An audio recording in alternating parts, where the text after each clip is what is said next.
Bonjour à tous. Il y a quelques mois maintenant, on est rentré de notre grande aventure familiale autour du monde. Aujourd'hui, on vous présente cette vidéo pour vous donner quelques conclusions de notre voyage, mais surtout pour vous annoncer la suite.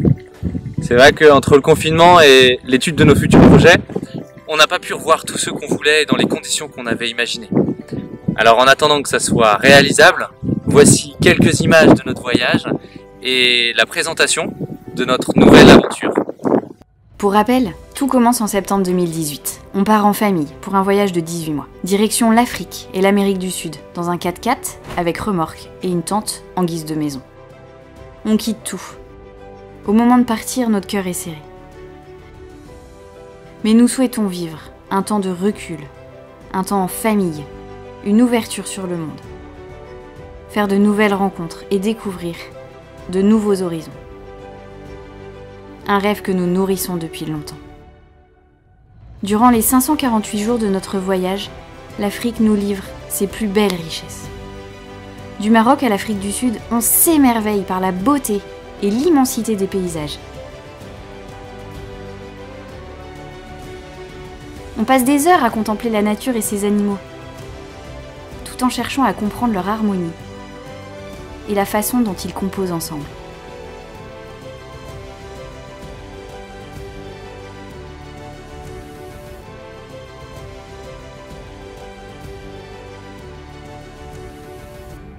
Dans les 20 pays que nous traversons, on est profondément marqué par les centaines de personnes que nous rencontrons. Des voyageurs, des volontaires, des missionnaires, des religieux, des diplomates, des expatriés, mais surtout de nombreuses populations locales qui parfois nous nourrissent, nous logent, nous accueillent et nous aiment comme leur propre famille, alors que nous ne sommes pour eux que des inconnus. Ce que nous avons reçu d'elles est un trésor inestimable. Pour allier le sud de l'Afrique, la route est longue et toutes ces rencontres prennent du temps. À mi-parcours, nous décidons de renoncer à aller en Amérique du Sud. Cette décision change nos plans, mais elle nous permet d'aller au bout de nos désirs, prendre le temps de vivre et se laisser le temps de la rencontre avec l'autre.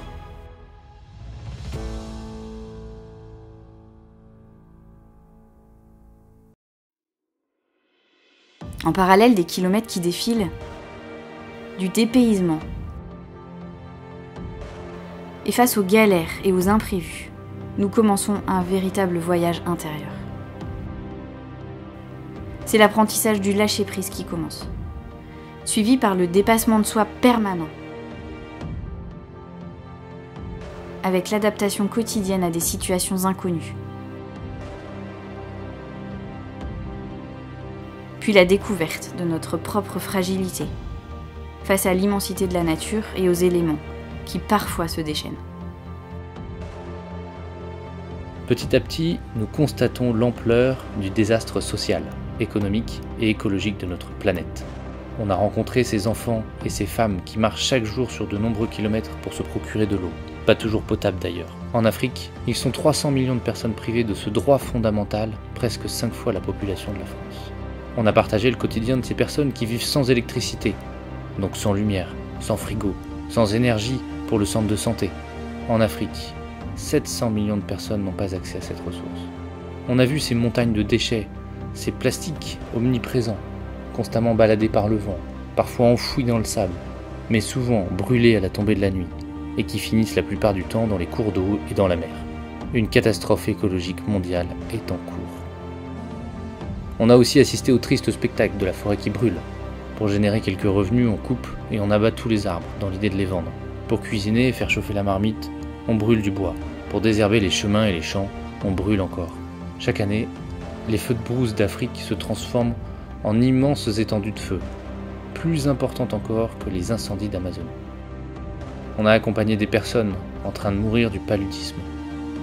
Chaque jour qui passe, on compte plus de 1000 nouveaux morts à cause de cette maladie. On a été témoin de la corruption flagrante à tous les niveaux d'un pays, ce qui complique encore plus la situation des individus. Et malgré tout ça, malgré la situation qui peut paraître complètement désespérée, nous sommes témoins de la joie et du courage qui habitent ces peuples d'Afrique. Et terrifiés par ces réalités que nous voyons, nous entamons une conversion écologique. En octobre 2019, une panne mécanique nous immobilise au milieu du désert en Namibie durant 7 semaines. Nous sommes obligés de nous débrouiller tout seuls.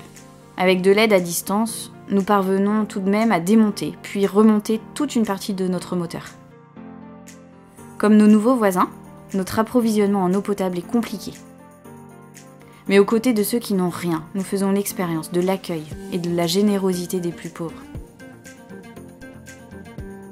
La réussite de notre réparation nous permet de continuer notre voyage et de parcourir sereinement les 3 derniers pays qui nous séparent de l'arrivée. Après 40 000 km de pistes africaines, le 16 février 2020, nos pieds foulent le cap de Bonne-Espérance. « Papa, je suis allé au bout du monde », nous dira Maxence, les yeux pétillants. Ce jour-là, beaucoup d'émotions pour notre famille, des larmes de joie, la satisfaction d'avoir accompli un objectif, la fierté d'avoir réalisé un rêve tous ensemble.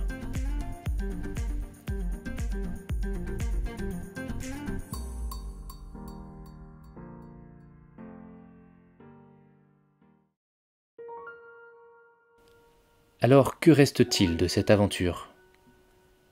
Des souvenirs, des émotions, des visages, des sourires, mais surtout de nouveaux rêves et de nouvelles attentes. Le désir d'une vie plus unifiée entre ce que nous sommes, les valeurs que nous voulons porter et vivre, le lieu où nous résidons et le rythme de notre vie. Le désir de travailler en couple, dans un projet qui fait sens.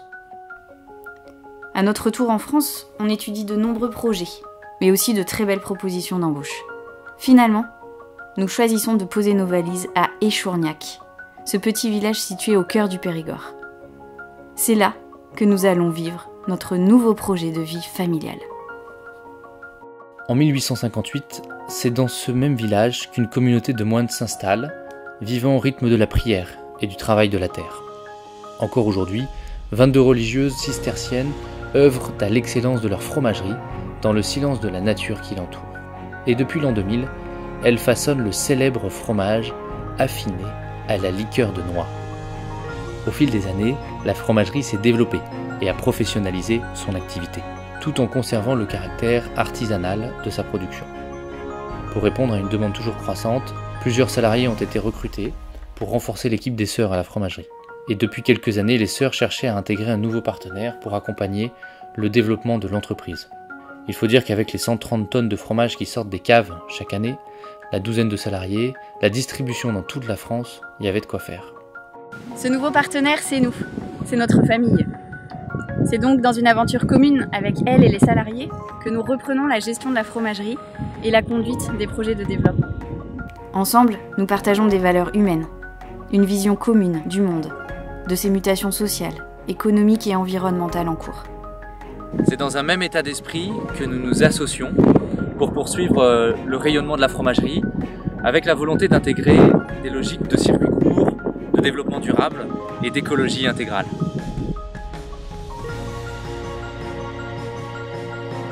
C'est donc ici, dans cette vie rurale, ancrée et investie dans la vie locale, que nous allons pouvoir donner vie à nos nouveaux désirs. À croire qu'une aventure peut en cacher une autre. Ce nouveau chapitre de vie, pour nous, il démarre maintenant. Alors on vous attend nombreux et quand vous voulez à Échourgnac pour partager avec vous ce nouveau rêve.